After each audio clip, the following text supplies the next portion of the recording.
Monsoon पूर्व पहिल्याच पावसात स्मार्ट सिटी असलेल्या पुण्याची दाणादाण उडाली। अनेक ठिकाणी पाणी शिरलं, वाहतूक कोंडीमुळे नागरिक खोळंबले आणि स्मार्ट पुणे काही तासातच पाण्यात गेल्याचं पाहायला मिळालं। मात्र या सगळ्याला नेमकं कारण काय ठरलं? महापालिका जबाबदार आहेत का किंवा टाउन प्लॅनिंग नीट झालं नाहीये का असे प्रश्न असले तरी पहिल्याच पावसानं महापालिकेची चांगलीच पोलखोल केली आहे। पाहूया पहिल्याच पावसात पाण्यात गेलेल्या पुण्याची स्थिती।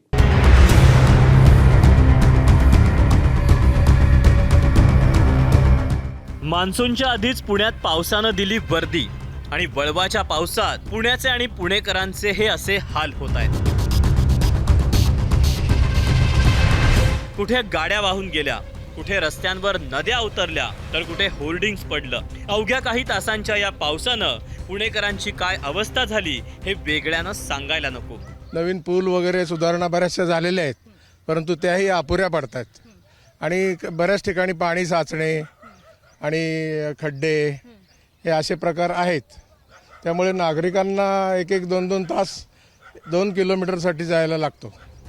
आता पहिल्याच पावसात अशी अवस्था झाल्यानंतर पुणेकरांनी नेहमीप्रमाणेच महापालिकेला दोष द्यायला सुरुवात केली आणि महापालिकेनं देखील फक्त सारवासारव करण्यात धन्यता मानली। IMDने ऑरेंज अलर्ट दिला होता आणि बरेचसे ठिकाणे ते 70 किंवा 80 mm एस्पेशली पाषाण, वारजे, कार्वेनगर एरिया तिथे फार मोठ्या प्रमाणात पाऊस आला होता। त्याच्यामुळे काही ठिकाणी पाणी साचला होता, पण आमची सगळी टीम ते फील्डवर होती आणि त्यांनी जसं जसं झाला ते फ्लो कमी झाला की they try to clear the flooding spots आणि बऱ्यापैकी उशीर रात्रीपर्यंत म्हणजे की 12:30-1 पर्यंत जोपर्यंत आमचे लोक फील्डवर होते त्यापर्यंत आणि त्यांनी मोठ्या प्रमाणात सगळे जे फ्लडिंग स्पॉट्स होते ते काल रात्रीच क्लिअर केलेले आहे। काही दिवसांपूर्वी मंत्री मुरलीधर मोहोळांनी बैठक घेऊन पावसाळापूर्व कामांबाबत नियोजनाचा आढावा घेतला होता। तशा सूचनाही दिल्या होत्या, पण महापालिकेचा कारभार या मान्सूनपूर्व पावसात उघडा पडला।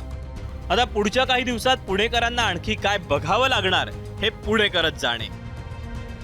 दरवर्षी पावसानं झालेली दाणादाण आपण पाहतोय।